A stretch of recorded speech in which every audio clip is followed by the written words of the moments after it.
Querida igreja, a graça e a paz do nosso Deus esteja sobre todo aquele que confessou seu glorioso nome. Primeiro culto do ano, queridos. Já tivemos na parte da manhã os trabalhos, encerrando o dia do Senhor hoje.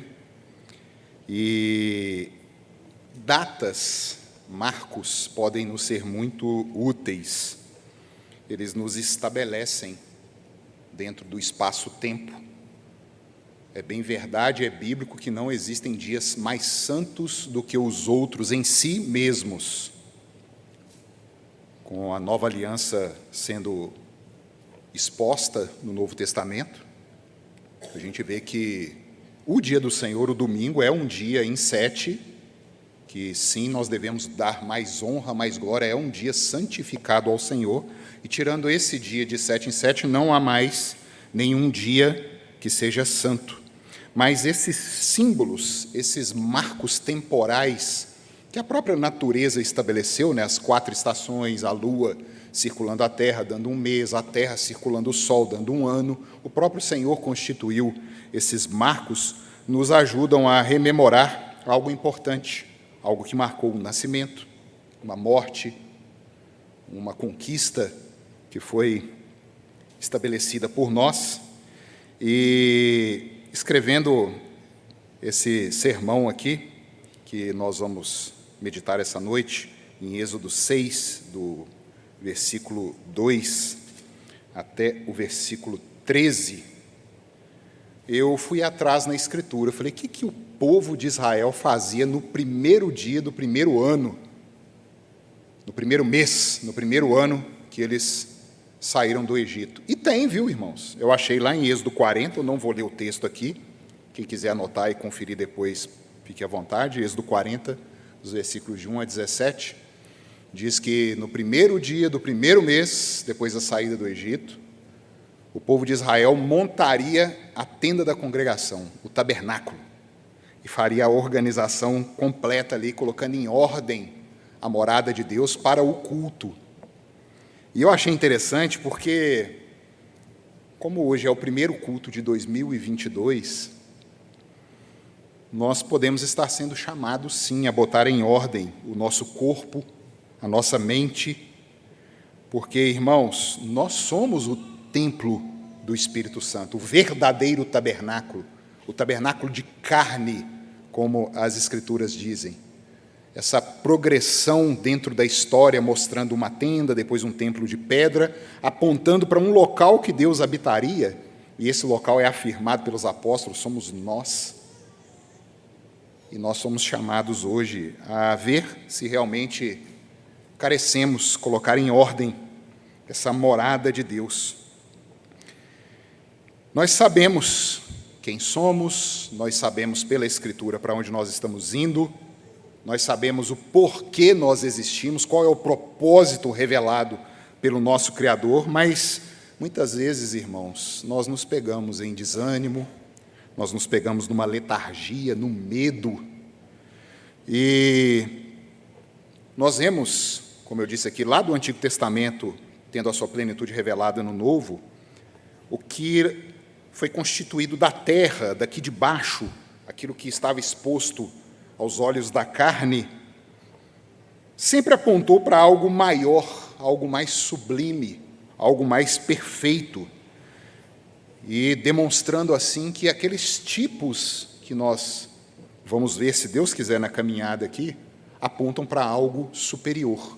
Nós já aprendemos aqui nas pregações anteriores, né, o Egito simboliza o pecado que nos escraviza, o deserto que o povo atravessa simboliza a nossa vida debaixo do sol, esse deserto da existência.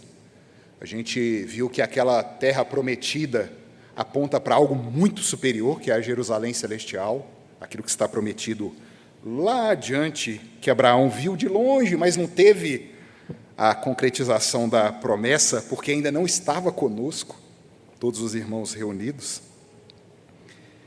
E nós precisamos ser lembrados.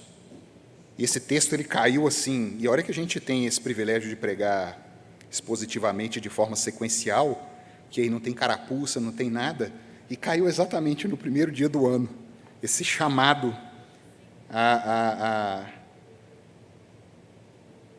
nos reorganizarmos, a caminharmos de forma mais santa, de forma mais digna e honrada diante do nosso Deus. Esse chamado, é verdade, ele é feito semana após semana.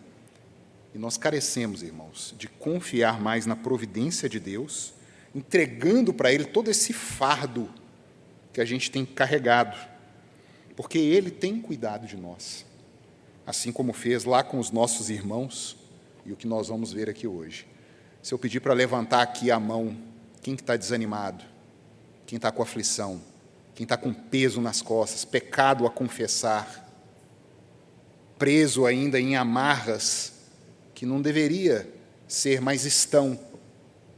Mais uma vez, irmãos, essa é a vida debaixo do sol. Não era para ser assim, mas é assim.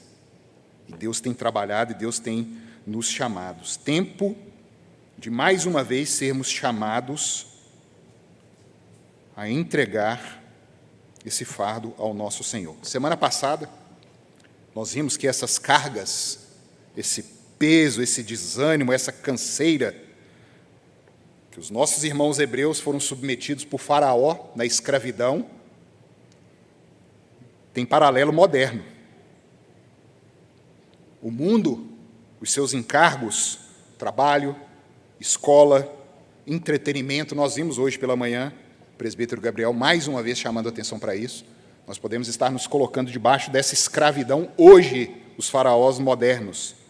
Também podem vir, irmãos, por mais incrível que pareça, de dentro da nossa própria casa, dos mais próximos, esposas cobrando os maridos por uma condição de vida melhor, colocando doido o marido ali para trabalhar em 2, 3, 4 empregos, e assim, muitas vezes, ele se distanciando do Senhor. Marido exigindo padrões da esposa, padrões que ele acha serem corretos, mas que são antibíblicos, são até demoníacos. Os maridos podem estar exigindo às suas esposas esses padrões, sendo então faraós modernos, colocando fardos, colocando encargos nas suas esposas. Pais impondo cargas aos filhos a ponto de não terem tempo para mais nada. É curso daquilo outro, é falar meia dúzia de língua, é ter não sei. Examine-se e perceba. E aí o culto a Deus vai ficando de lado. Devocionais não existem mais, orações como meio de graça não existem mais, leituras bíblicas, momentos em família ficam inexistentes, porque nós passamos a fazer com os nossos aquilo que o próprio Faraó fazia. Somos esses faraós da modernidade. E a gente acha que esse texto está longe de nós. 3.500 anos atrás é um texto antigo, isso não nos fala hoje. Fala. É o mesmo Deus, é o mesmo pecado, é a mesma carga. E devido a isso tudo, nós podemos estar exatamente iguais a esse povo que tem a sua história contada aqui hoje no capítulo 6. Desanimados, cansados por causa do peso que nós temos carregado e um peso que Deus não nos chamou a carregar. É de atrevimento, é de arrogância, de soberba e de prepotência, porque, assim como nós vimos na pregação passada, a gente confia na força do braço. Quando o faraó impôs o trabalho e tirou a palha, ao invés do povo se voltar a Deus e clamar, o que o povo fez? Foi tentar resolver, foi tentar ir atrás da palha. Não conseguiram. Não conseguindo, ao invés de se virar a Deus, o que o povo fez? Foi atrás de Faraó, foi tentar negociar com o pecado, com o seu algoz, com o seu exator. E nós vimos, não há negociação com o pecado. O pecado é como a madre estéril, como a terra seca, sempre diz, quero mais, mais, mais. Não há como negociar. E assim nós vamos nos impondo um ritmo de vida que não é para ser vivido por um crente, queridos. Muita atenção na palavra que nós vamos expor aqui hoje.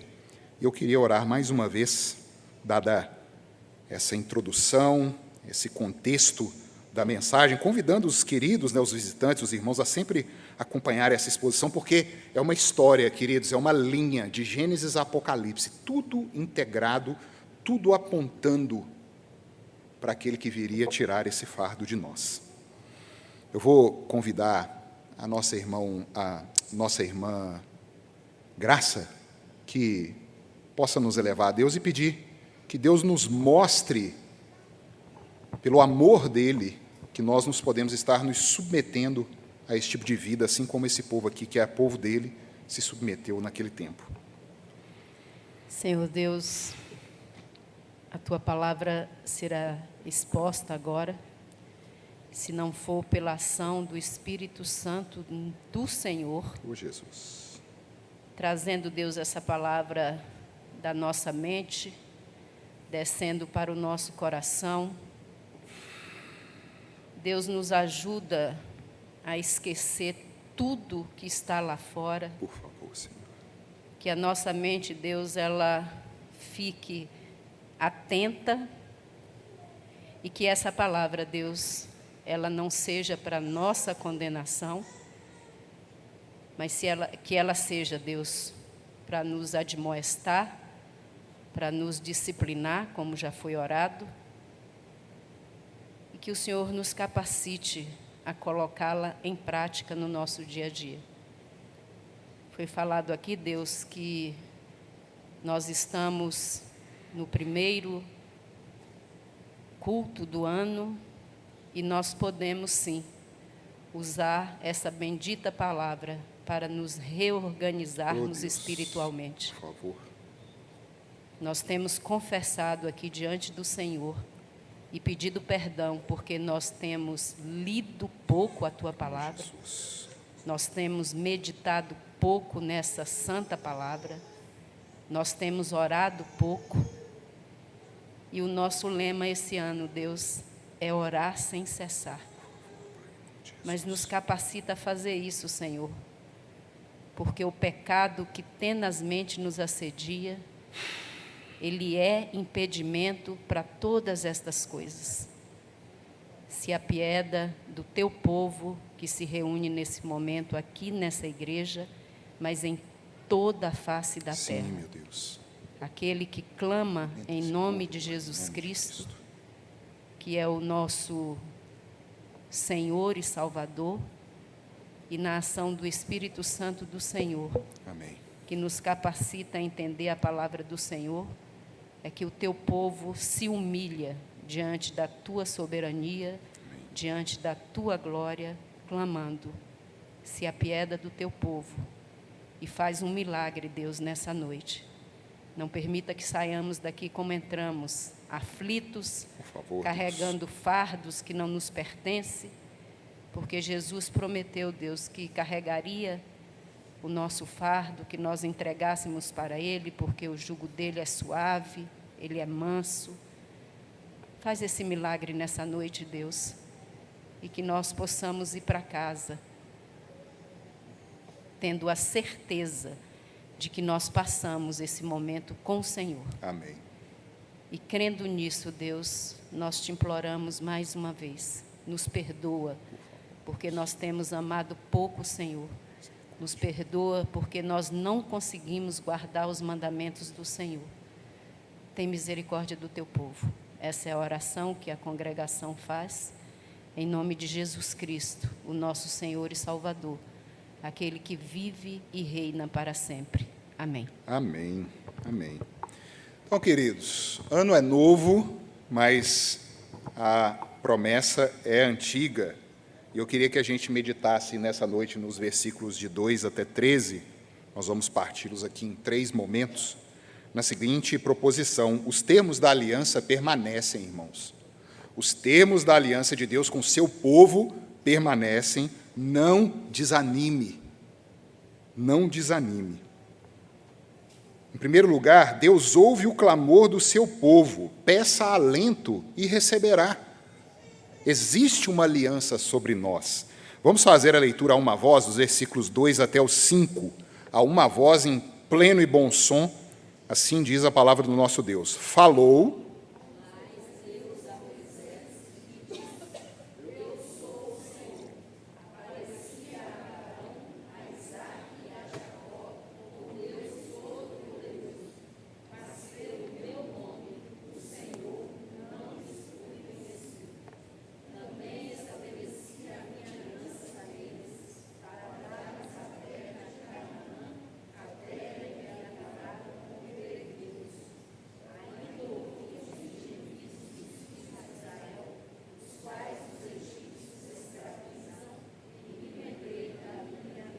até aí, queridos.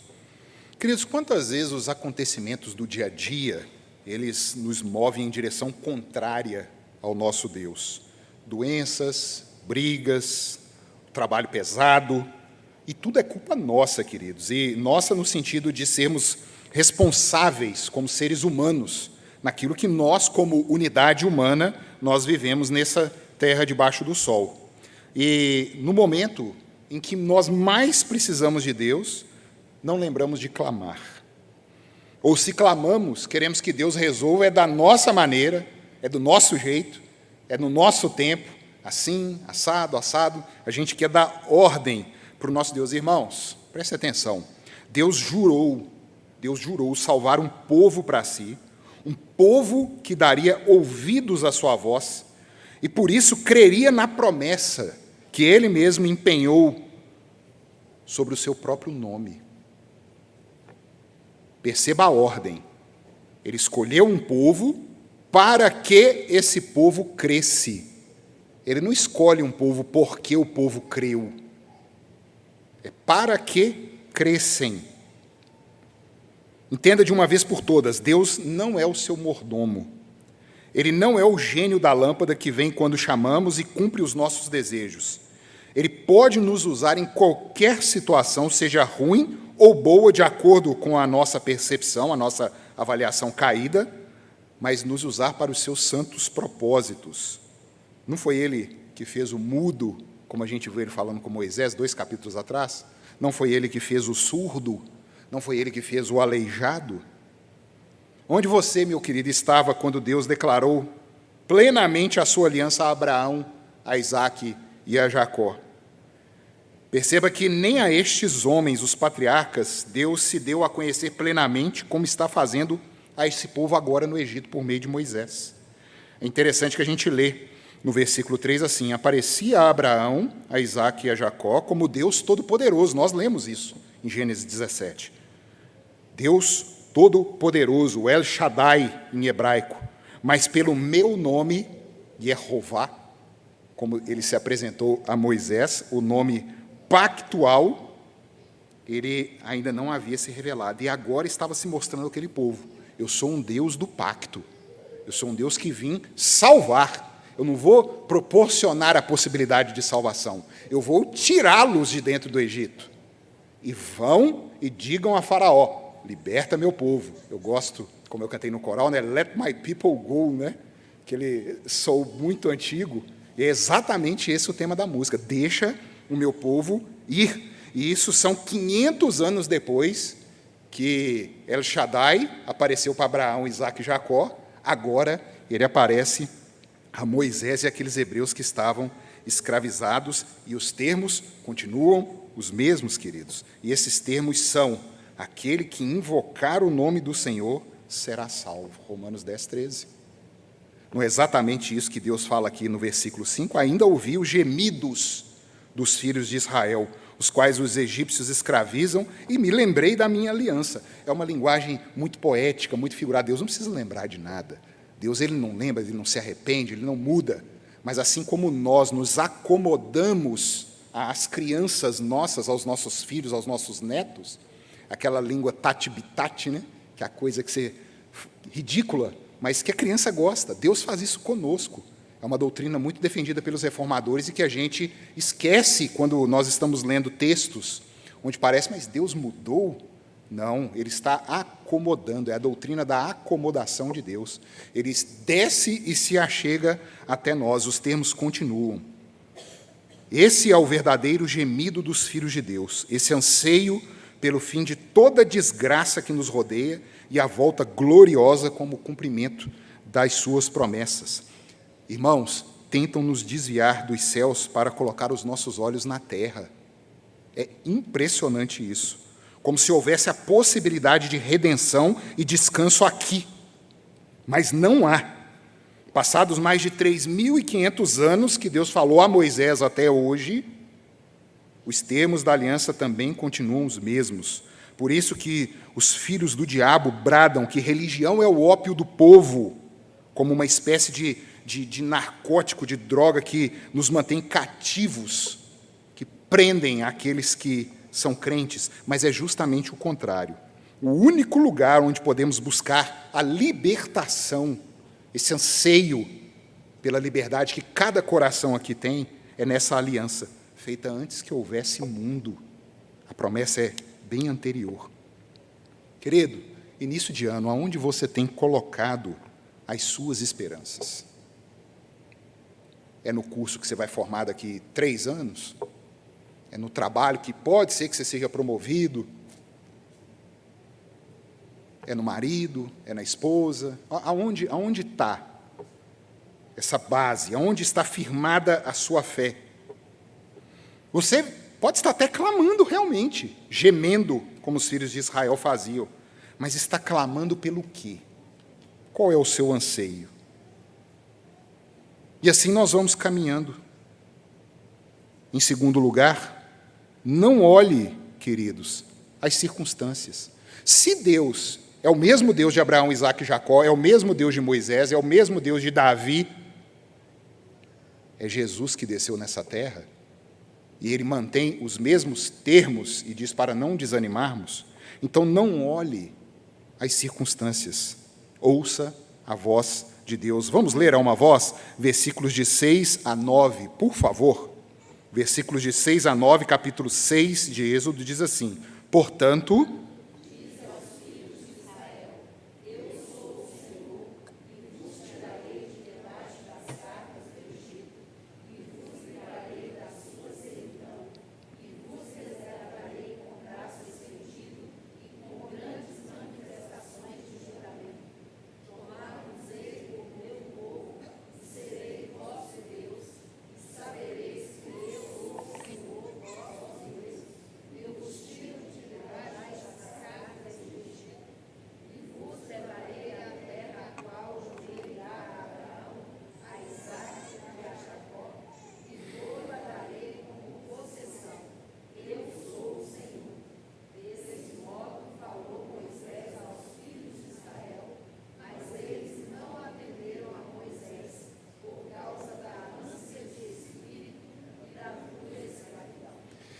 até aqui, queridos, Moisés desce ao povo e fala exatamente o que Deus havia dito a ele: eu sou e eu vou libertar.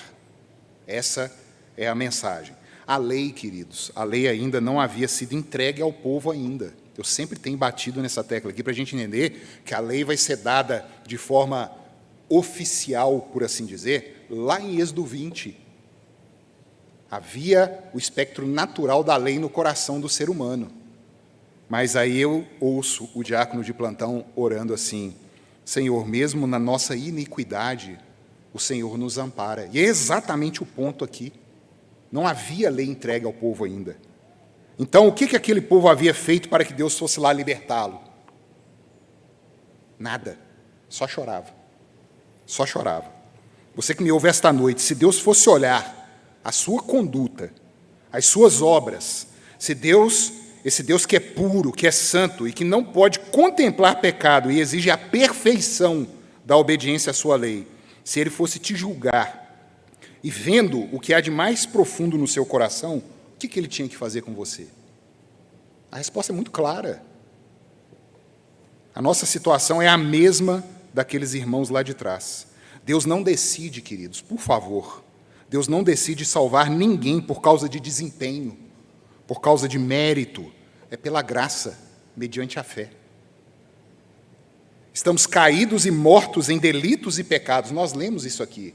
Quando uma metáfora, uma ilustração é utilizada na Escritura pelos apóstolos, pelos profetas, pelo próprio Cristo, é algo que a gente deve considerar. Quando Jesus fala do novo nascimento, ele usa uma metáfora do parto. É um parto. Ninguém que nasceu de útero de mulher aqui, creio que todos nasceram de um útero aqui, escolheu o dia do seu nascimento, ou o dia que foi ser fecundado. E é exatamente isso que Jesus usa com Nicodemos. Não é uma opção sua. Quando Paulo usa aqui mortos em delitos e pecados, é morto. E fazendo aqui o paralelo com Ezequiel 37, o vale dos ossos secos. Eu já comentei isso aqui em outra pregação. Deus leva Ezequiel, o profeta, diante de um vale com ossos sequíssimos, como diz o texto. E aí Deus pergunta a Ezequiel: Ezequiel, acaso esses ossos aí podem voltar à vida? E eu gosto de Ezequiel que ele joga a batata quente para Deus de novo, né? Ele vira e fala assim: tu sabes, eu não vou nem riscar aqui. Aí Deus fala: então profetiza, Ezequiel, profetiza, filho do homem, e dize a esses ossos secos, assim diz o Senhor. E aí Ezequiel começa a falar da palavra do Senhor, e ele começa a escutar barulho, osso com osso, batendo, se ajuntando, tendões nascendo, carne. É uma ilustração. E aí, na visão dele, ele vê um grande exército diante de Deus. E o que ele quis dizer ali? Que o povo estava morto, e é Deus que tem que levar a sua palavra pelo poder do seu Espírito e entrar em cada um. E é isso que está acontecendo aqui, nesse momento, no livro do Êxodo. Deus está falando: eu vou lá e eu vou tirar esse povo. A lei não havia sido entregue, é pela graça. O significado, queridos, de misericórdia e graça é exatamente Deus descer nesse esgoto que a gente chama de vida e se misturar a isso aqui para buscar os que são dele. Isso é graça e misericórdia. Ele vem, nós não podemos ir, nós somos surdos, cegos, coxos, mudos e imundos. A gente vive numa correria aqui embaixo do sol, achando que está fazendo alguma coisa. E Deus vira para Jó e fala assim: Jó, quando vocês fazem o bem ou o mal, vocês fazem uns aos outros aí. Eu não tenho nada com isso, não. E a gente, na nossa soberba, na nossa empáfia, se acha. Mas Deus promete nos libertar das nossas cargas. Irmão, isso é um milagre. É milagre. Não vem aqui da terra, vem do céu. Apóstolo João, no capítulo 1, 10 a 13, diz assim: o verbo estava no mundo. Quer dizer, Deus pisou nessa terra aqui que ele criou. O mundo foi feito por intermédio dele, mas o mundo não o conheceu. Veio para o que era seu e os seus não receberam. Há duas interpretações aqui, que não existem problemas exegéticos, né? Uns dizem que os seus aqui são os judeus, os de carne de Cristo, e outros defendem que isso aqui, os seus, são a raça humana. Deus desceu, porque ele era um da raça humana, mas ninguém o recebeu. Eu fico com essa segunda interpretação. Ninguém o recebeu. Mas aí vem o grande mas, o mas de Deus, os grandes mas. Mas, a todos quantos o receberam, deu-lhes o poder de serem feitos filhos de Deus. A saber, mas se ele veio para a raça humana e a raça humana não recebeu, como que alguns receberam? Aí ele explica: aos que crerem no seu nome, os quais não nasceram do sangue, nem da vontade da carne, nem da vontade do homem, mas de Deus. É Deus operando. Soberanamente, Deus aplicando o seu Espírito Santo no coração dos eleitos que estão caminhando aqui pela terra. E essa bendita obra de Deus vindo a nós para nos levar a Canaã, queridos. Como diz o versículo 8 que a gente acabou de ler aqui: e vos levarei à terra da qual jurei dar a Abraão, a Isaque e a Jacó, e vou-la darei como possessão, eu sou o Senhor. Aí muitos podem falar: mas pastor, então quer dizer que eu vou ter que vender meus móveis aqui, mudar lá para Jerusalém, lá para Canaã? Tem esse movimento sionista, né, que fundaram ali a ONU em 1948, Israel. Então quer dizer que a gente tem que ir para lá para que isso aqui se cumpra? Queridos, a palavra de Deus, por isso que a gente sempre defende, ela é única, ela é una. Não é a Canaã aqui da terra, mas a do céu. Nós precisamos lembrar disso. O autor aos Hebreus, no capítulo 11, versículos 8 a 10, preste bastante atenção, olha como que esses símbolos terrenos apontam para algo muito maior. Hebreus 11, 8 a 10 diz assim: pela fé, Abraão, quando chamado, obedeceu, a fim de ir para um lugar que devia receber por herança. Vai, Abraão, vou dar a terra para você. E partiu sem saber aonde ia. Pela fé, peregrinou em terra, ou na terra da promessa, como em terra alheia, habitando em tendas com Isaque e Jacó, herdeiros com ele da mesma promessa, porque aguardava a cidade que tem fundamentos, da qual Deus é o arquiteto, e o edificador. O próprio Abraão, irmãos, ele sabia que não era um pedaço de terra aqui embaixo.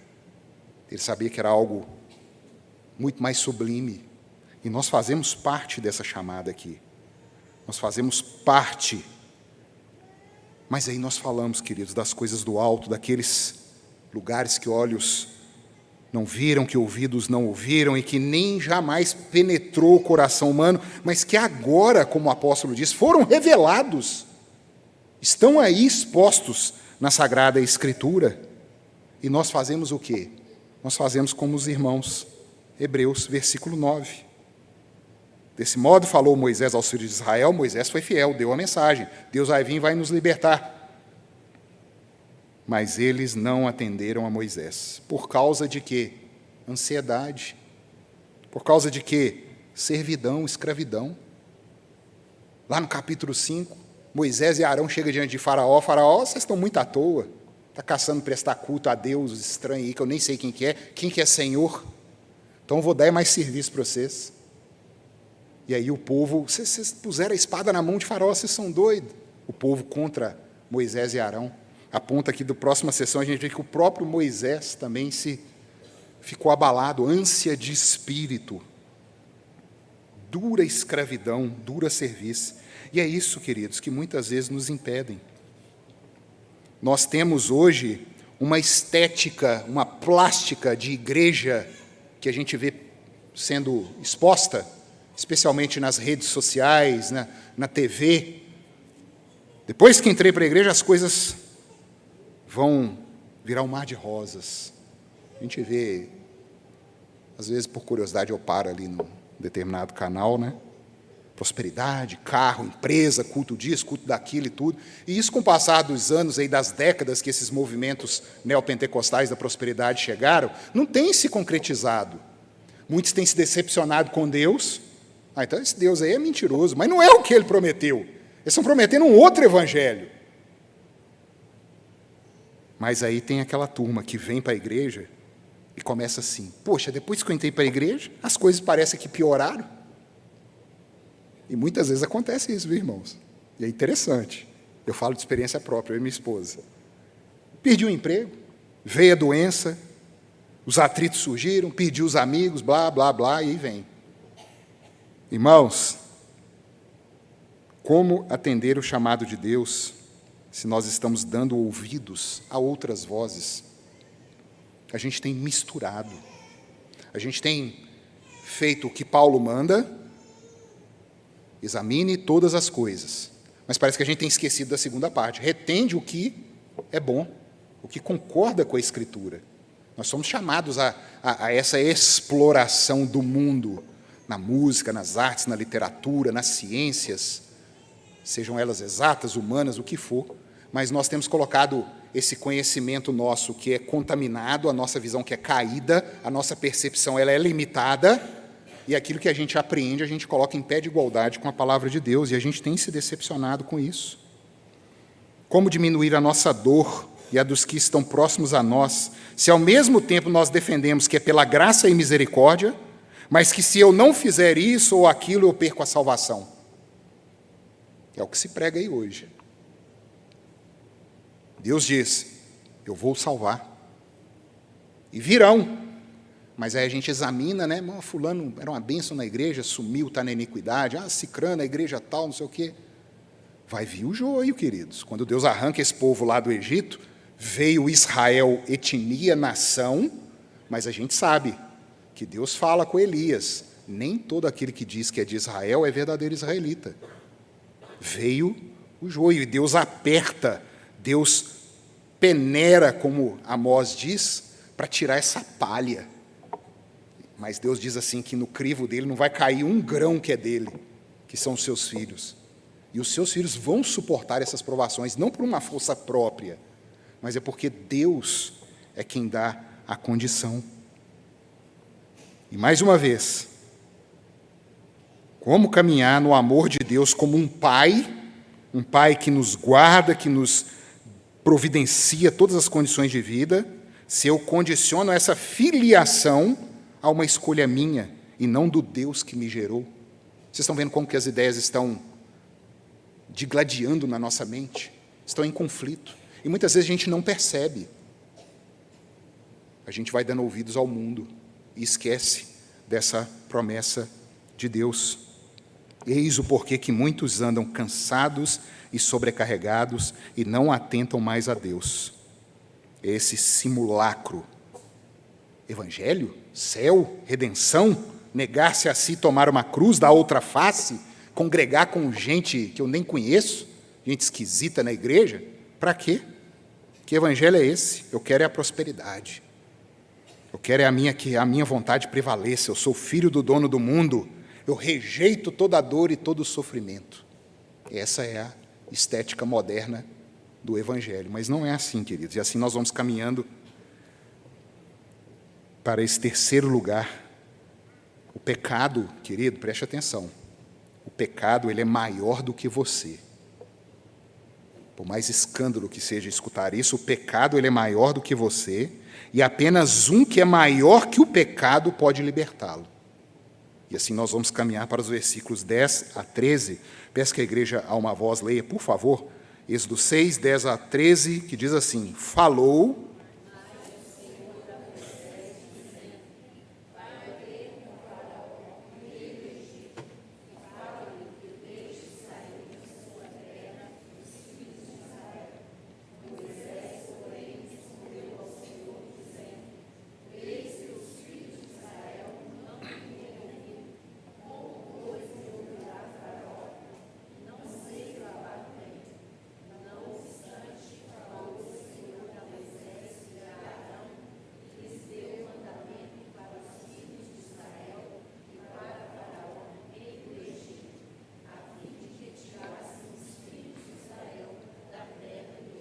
Até aqui, queridos. Então, se os termos da aliança continuam os mesmos, eles não mudam, continuam os mesmos. Se não é para nós olharmos as circunstâncias que nos cercam, saiba também que o pecado é maior do que você. O que nos fica claro nessa última porção de hoje é o seguinte: se nós, quando chamados, não nos dispomos a ir, quanto mais o pecado que nos escraviza nos deixará ir sem lutar. Irmãos, foi dado na modernidade um poder ao homem que o homem não tem. Eu sempre tenho batido nessa tecla com a igreja. Essa conversa fiada de que podemos tudo o que quisermos, que somos livres, donos de nós mesmos, é mentira. Isso vem sendo contado desde o Éden. Isso começou com Satanás falando a Eva. E é a mesma mentira até hoje. Liga a televisão e veja os comerciais, as propagandas que vendem aí os seus produtos. Você merece, você pode. O poder está em você, está nas suas mãos, tome a sua decisão. É a mentira desde o início. E em uma dedução lógica dessa proposição aqui, Deus diz: se o povo não deu ouvidos, quanto mais Faraó, que é dono desse povo. Vocês estão vendo que há uma impossibilidade de o ser humano sair dessa situação de escravidão dele? Não tem como. Estão algemados, estão com as mãos atadas, filhos da ira por natureza. Efésios 2:2, nós lemos aqui hoje. Filhos do diabo, de acordo com o próprio Cristo, lá em João 8:44. Irmãos, preste atenção. Antes do Espírito Santo vir e convencer o homem do pecado, da justiça e do juízo, o próprio Senhor Jesus disse: filho do diabo. Isso é muito pesado. E a gente não tem ouvido a palavra, o evangelho verdadeiro nos púlpitos hoje. Nós estamos vendo stand-ups, pregações que agradam. Outro dia eu estava no YouTube lá vendo alguns vídeos, aí eu vi lá de um pastor muito famoso aí, comediante, pregação sensacional, a mais engraçada. Eu falei assim, pregação engraçada? Que desgraça de evangelho que é esse, que tem que ser engraçado? Está nesse nível, e a gente acha isso aos montes na internet. Mas dificilmente a gente vai achar um dizendo: arrependei-vos e crede no Filho de Deus, porque vocês estão perdidos, vocês estão caminhando para o inferno. Se o sangue de Jesus não cair na sua cabeça e você se prostrar e entregar sua vida a Ele, você está indo para o inferno. É simples assim. Mas a todos que se renderam, queridos, que depuseram as suas armas, essas tentativas, Irmãos, eu não estou falando aqui de pecador depravado, não. Eu estou falando aqui de pessoas comuns que acham que com as boas obras delas estão caminhando e agradando a Deus. Deponha os seus méritos, as suas armas. Quando você fizer isso, você poderá ler a primeira carta de João no capítulo 4, que diz assim: filhinhos, vós sois de Deus e tendes vencido os falsos profetas. Quais são os falsos profetas de hoje? É a sua televisão ligada, é a sua internet, o seu YouTube, tudo falso profeta, que está fazendo essa bagunça dentro da sua cabeça. Porque maior é aquele que está em vós do que aquele que está no mundo. Olha o maior aí. O maior aqui não somos nós, não. É Deus. Eles, o resto, procedem do mundo. Por essa razão falam da parte do mundo. E o mundo os ouve. O sucesso está aí. Os influencers, né? Tem como é que é? Instagramers, TikTokers. Gente, me dá vontade de vomitar um negócio desse. Me dá ânsia, asco. E a juventude, especialmente, dando ouvido a isso. Dando as costas aos pais e dando ouvido a influencers. Eles são do mundo e o mundo os ouve. Aquele que não é da parte de Deus não nos ouve. Nisto conhecemos o espírito da verdade e o espírito do erro. Esse espírito do erro que Paulo fala lá em 2 Tessalonicenses capítulo 2.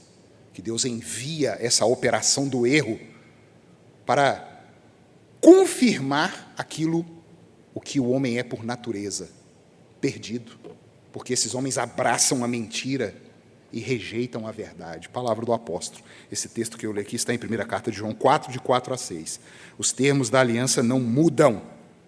Não é porque o povo desanimou, não é porque Faraó não daria ouvidos para a pregação do Evangelho. Pregação do Evangelho, Ricardo, é boa nova de libertação. É óbvio. Mas não é por isso que Deus vai adaptar, que Deus vai buscar estratégias, vai buscar performance para convencer o povo. A mensagem continua a mesma. Não vai ser a música mais animada, não vai ser o pastor carismático, não vai ser o cantor com um palco aqui cheio de iluminação, fumaça e uma banda. Não vai ser. Não será o ambiente, não será a retórica que salvará um perdido, mas o bom pastor anunciado e que fala ao coração de cada eleito. E tudo o que compõe esse ambiente da igreja é o efeito dessa salvação operada por Deus, e não a causa dela. Vocês lembram nas pregações anteriores, quando Moisés vai ao pé do Monte Sinai, Deus encontra com ele, e Deus fala assim: Moisés, você vai libertar esse povo. E o sinal que funcionou, que deu certo, que eu estou falando a verdade, é que esse povo vai se ajuntar e vai me cultuar. Nós somos esse sinal até hoje. Para que você está às 7h47 da noite escutando um homem barbudo falando na sua cabeça aqui? Ou você é doido, ou então realmente Deus te chamou. E você é o sinal que Deus falou com Moisés. Eles vão vir aqui e vão me cultuar porque são meus. A igreja surgiu lá no deserto como um embrião, porque Deus os libertou para serem a igreja. A Pampulha e cada igreja existente hoje está debaixo do domínio desse Deus. E é isso que nos traz, domingo a domingo, aqui para adorar nessa esperança nossa, mesmo gemendo, mesmo aflito, mesmo desanimado. Nós precisamos disso. Nós precisamos ouvir que há uma promessa e esse Deus irá nos libertar.